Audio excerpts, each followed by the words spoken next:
Good day guys, Age Moto here. So nandito tayo ngayon sa Fix Bike at ayan yung trusted kong mekaniko. Tinitesting yung motor ko kasi bagong palit ng gear oil.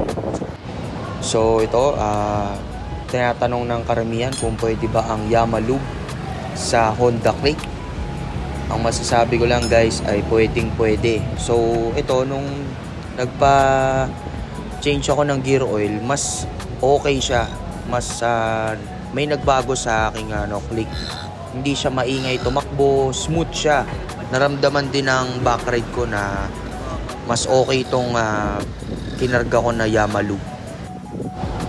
Isa lang naman mapapayo ko sa inyo guys, kung gaano kayo kaingat sa motor nyo, ganun din dapat kayo kaingat sa mga pinagbibili nyo. Kasi ang sinabi sa akin ng trusted na mekaniko ko dito sa Fix Bike, marami na daw peke na ganito. Kaya mag-ingat kayo sa mga binibili nyo guys I-check nyo mabuti kung talagang legit yung gear oil.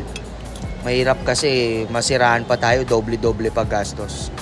Kaya ayan guys, salamat sa panonood.